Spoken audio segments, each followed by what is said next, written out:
Hello everyone and welcome back to our channel. Group 2 important chapters for December 2024 exams were the most requested video. अगर आप both groups दे रहे हैं और अभी तक आपने group 1 का वीडियो नहीं देखा तो यहाँ पर मैं वो वीडियो आपके लिए ड्रॉप कर देती हूँ। चलिए लेट्स टॉक अबाउट ग्रुप 2। तो यहाँ आपको 3 सब्जेक्ट्स है जिसपे आपका फोकस रहना चाहिए कि कैसे आप टैक्स में ज्यादा अच्छा स्कोर कर सके। सबसे पहले important chapters for capital markets and securities law की हम बात करते हैं। तो यहाँ पर सिलेबस 2 पार्ट्स में डिवाइडेड है। फर्स्ट पार्ट जिसके अंदर 7 चैप्टर्स है, it is for 40 marks and part 2 is for 60 marks. अब 60 मार्क्स के लिए यहाँ पर आपको 10 चैप्टर्स दिए हुए हैं। 10 चैप्टर्स पढ़ना चाहिए या 6 चैप्टर्स पढ़ना चाहिए 40 मार्क के लिए, और 6 से 7 चैप्टर्स पढ़ना चाहिए 40 मार्क के लिए। So I would suggest the better option would be studying part 2 first. जब आप रिवीजन कर रहे हैं, आपकी फाइनल रिवीजन कर रहे हैं, तो आपका पार्ट 2 बहुत थॉरो रहना चाहिए। पार्ट 2 में भी खासकर कुछ ऐसे चैप्टर्स हैं जिसपे से क्वेश्चंस आते ही आते हैं। That is about listing obligation and disclosure requirements and take over. Take over से इस बार एक या फिर 2 क्वेश्चंस पूछ सकते हैं। लिस्टिंग ऑब्लिगेशन डिस्क्लोजर रिक्वायरमेंट से वो लोग कंपनी लॉ में क्वेश्चन पूछेंगे या फिर बहुत सारे क्वेश्चंस इसमें भी पूछ सकते हैं अगर कंपनी लॉ में उन्होंने ऑलरेडी नहीं पूछे हैं तो। यहाँ पर तो आप मिनिमम 2 क्वेश्चंस एक्सपेक्ट कर ही सकते हैं। Yes, again ICDR also becomes a very important chapter. इसको भी आप 3 स्टार मार्क कर सकते हैं। इससे भी 1 या 2 क्वेश्चंस आपको पूछे जा सकते हैं। ऑल राइट, इसके बाद अगर मैं बात करूं तो आपको कौन सा चैप्टर पढ़ना चाहिए। Once you are done with chapter number 10th 11th and 12th, now you should study chapter number 16th। हमेशा हमेशा ये देखा गया है कि बायबैक के ऊपर एक ना एक क्वेश्चन तो आता ही आता है। जब आपके ये 4 चैप्टर्स पढ़ना हो जाते हैं, उसके बाद आप आईसीडीआर पढ़ सकते हैं। इस बार अगर यहाँ से एक ही क्वेश्चन पूछा गया तो वो लोग आईसीडीआर से 2 क्वेश्चंस पूछने वाले हैं। Yes, okay. जब आपका 10 11 12 एंड 16 पढ़ना हो जाए उसके बाद आप पढ़ना चालू कर सकते हैं with chapter number 8 and chapter number 9।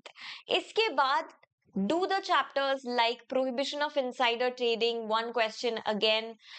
उसके बाद फिर आपका prohibition of fraudulent and unfair trade practices, ये भी एक ही इसमें आ जाएगा। this is also important। delisting of equity shares, mutual funds, collective investment schemes, ये सारे secondary chapters है।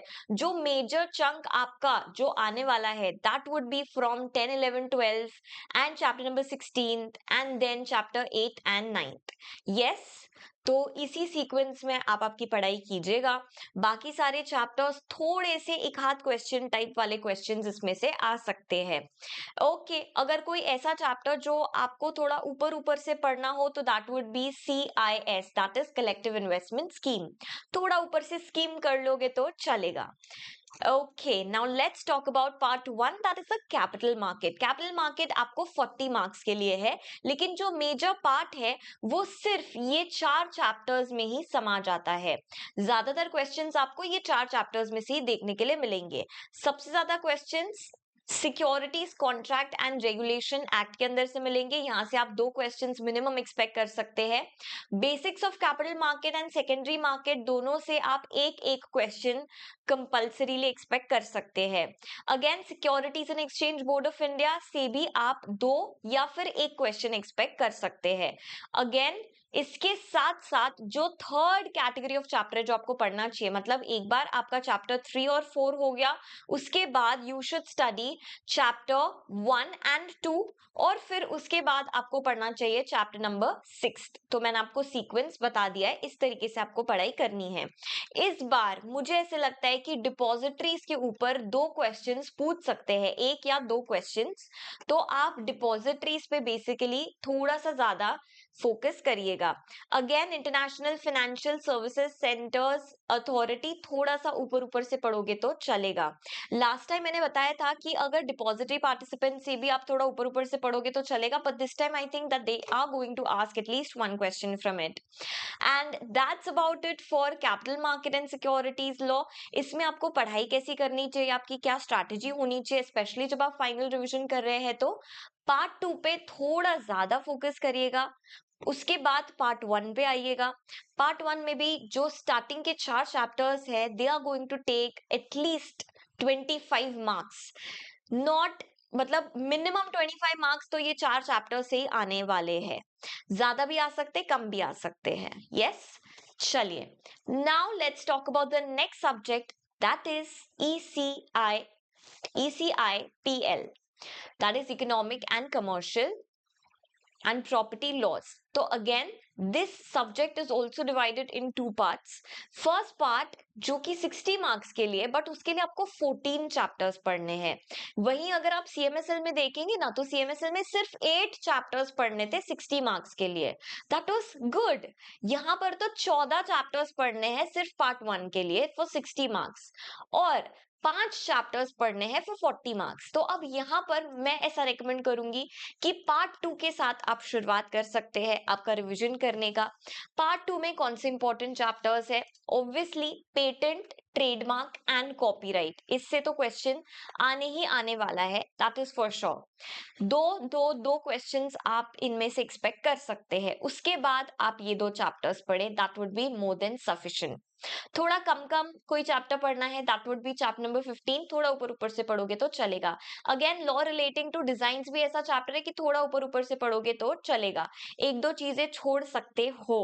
ओके, इसका मतलब ये नहीं कि पूरा चैप्टर ही छोड़ दे, आप थोड़ा सा सिलेक्टिव स्टडीज कर सकते हो, बट आपका ज्यादा फोकस, ज्यादा थोरोली आपको पेटेंट्स, ट्रेडमार्क्स और कॉपीराइट्स करना ही करना चाहिए, बिकॉज इसके ऊपर हमेशा क्वेश्चंस देखे गए हैं।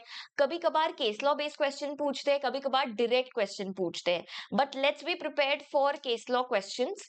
I think this time ECIPL का पेपर थोड़ा डिफिकल्ट आने वाला है, ऐसा मुझे इंट्यूशन हो रहा है। चलिए ठीक है, let's talk about part 1। I could be wrong of course, I hope आपके सारे पेपर्स इजी जाए, but you know institute. Part 1 की अगर मैं बात करूं तो यहाँ पर फेमा और FDI are important chapters. Again consumer protection and competition law. अगर आप मुझे पूछेंगे कि पार्ट 1 में कौन से चैप्टर से शुरुआत करनी चाहिए, that would be chapter 11th, then chapter 12th, और उसके बाद 1 और 2 पढ़ने चाहिए। यस, सबसे पहले आप चैप्टर 11 से चालू कीजिए, फिर चैप्टर 12 कीजिए, उसके बाद chapter number 1 and chapter number 2, उसके बाद आई वुड सजेस्ट कि चैप्टर नंबर 7th और 8th करना चाहिए। Now comes the other chapters. इसमें अब आपका chapter 3, 4th, 5th and 6th कर सकते हैं, बट इस बार मुझे ऐसे लगता है कि फॉरेन ट्रेड पॉलिसी में से भी काफी सारे क्वेश्चंस देखने के लिए आपको मिल सकते हैं। Foreign trade policy will be an important chapter, इस पे क्वेश्चंस आपको इस बार पूछ सकेंगे, तो हम ये first category, first line of chapters में डाल देते हैं, चैप्टर नंबर 5th। यस, तो फर्स्ट कैटेगरी में आपके आ गए chapter 11, 12th, chapter number 5th and 1st and 2nd। Second category में आपके आ गए chapter number 7th and chapter number 8th। Foreign contribution regulation से यूजुअली एक चैप्टर तो एक क्वेश्चन तो पक्का से आता ही आता है। Same goes for money laundering. अब मनी लॉन्ड्रिंग एक ऐसा चैप्टर है जो मुझे ऐसे लगता है कि इस पे काफी ज्यादा ना एक हाथ क्वेश्चन तो फाइनली होता है, but it is very easy to learn और इट्स वेरी इजी समझने के लिए। ओके, सेकंड प्रेफरेंस किसको देना है?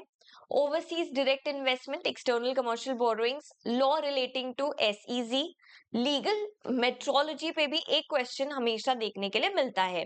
थोड़ा कम अच्छे से पढ़ना है इस बार आपको, तो आप चैप्टर नंबर 14 पढ़ सकते हैं, लेकिन इतना भी कम अच्छे से नहीं। You can do at least 80% of the part. एक दो चीज जो आपको ऐसा लगता है कि इतनी इंपॉर्टेंट नहीं है, that you can skip. Yes, सबसे कम अच्छे से मुझे ऐसे लगता है benami transaction, because sometimes it gets lengthy as it is, और फ्यूजिटिव इकोनॉमिक ऑफेंडर्स, इसमें से भी यार बहुत सारी चीजें लर्न करने वाली है जो कि हम याद नहीं रख पाते हैं, बिकॉज नहीं रख पाते हैं। तो ये दोनों चैप्टर्स को आप थोड़ा कम अच्छे से करेंगे तो चल जाएगा।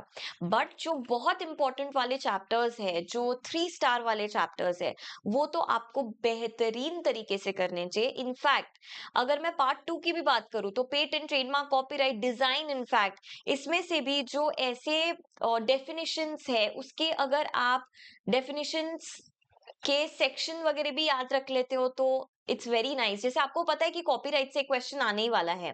यस, कॉपीराइट के पहले अगर आप कुछ ऐसा उसका इंट्रोडक्शन या उसका डेफिनेशन याद कर लेते हैं और हर आंसर के पहले वो लिख लेते हैं तो that is fine.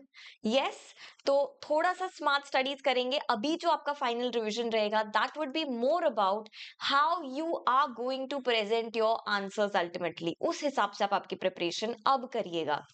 Now moving forward to the next subject that is tax.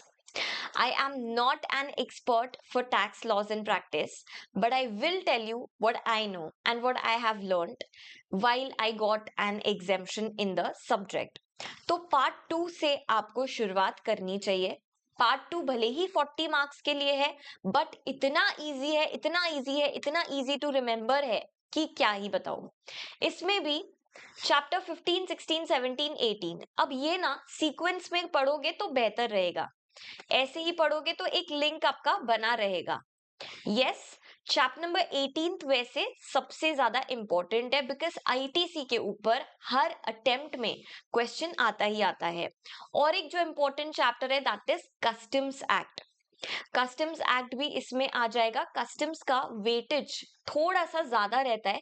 40 marks में से आप ऐसा पकड़ के चल सकते हैं कि 5 मार्क्स का क्वेश्चन इसमें से आराम से पूछ ही सकते हैं। यस, तो जब आप टैक्स पढ़ने के लिए बैठे, आपका फाइनल रिवीजन, फाइनल प्रैक्टिस करने के लिए बैठे, तो पहले पार्ट 2 को अच्छे से थॉरोली रिवाइज कर लीजिए, सॉल्व कर लीजिए। उसके कोई इंपॉर्टेंट क्वेश्चंस जो आपने मार्क करके रखे होंगे, कोई अलग क्वेश्चंस जो आ रहे होंगे, वो आप सॉल्व करिए, देखिए कि कैसे सॉल्व किए हुए हैं। साथ ही प्रोविजंस भी रिवाइज कीजिए and then shift to part 1। Part 1 is direct tax. भले ही हम बोलते हैं कि 13 ही तो चैप्टर्स है 60 मार्क्स के लिए, लेकिन आपको भी पता है कि ये 13 चैप्टर्स के अंदर तेरा मेरा कुछ नहीं जाता है ना। इतना बड़ा, इतना बड़ा, इतना वास्ट सिलेबस है 13 चैप्टर्स के अंदर दैट वी नो। सो यहाँ पर आपको chapter number 2 basics of income tax से शुरुआत करनी चाहिए। उसके बाद you already know that all the heads are important starting from salary, house property, PGBP and capital gains, but I would suggest कि PGBP आप सबसे लास्ट के लिए रखिए क्योंकि वो इतना बड़ा है ना कि उसके चक्कर में हमारे हेड्स अच्छे से रिवाइज नहीं हो सकेंगे बाकी के। तो सैलरी रिवाइज कर लीजिए, house property, capital gains revise कर लीजिए, उसके बाद PGBP के साथ शुरुआत कीजिएगा। Okay, income from other sources again is very easy and you can do that. Clubbing provisions, deductions and computation of income tax liability, ये सारे ही इंपॉर्टेंट चैप्टर्स है, सेकेंड कैटेगरी वाले चैप्टर्स है। बस इसके अलावा तो पार्ट 1 में है ही क्या। अब दीदी पार्ट 1 में क्या है वो तो हमें अच्छे से पता है। अच्छा, ये वाले चैप्टर्स का अगर आपने नोट्स बनाया होगा तो प्लीज वो नोट से ही आप प्रिपरेशन करिएगा, that would be more easy because summary notes होते तो प्रोविजंस फटाफट से रिवाइज हो जाते हैं। आप सीए के भी कोई बुक्स वगैरह रेफर कर सकते हैं इसके लिए।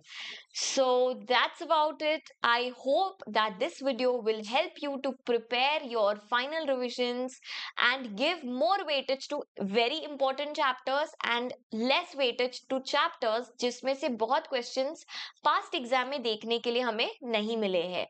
All right, everybody, all the very best. Thank you so much for watching the video. Have a very good day ahead. Bye bye. Take care. Outro. See you.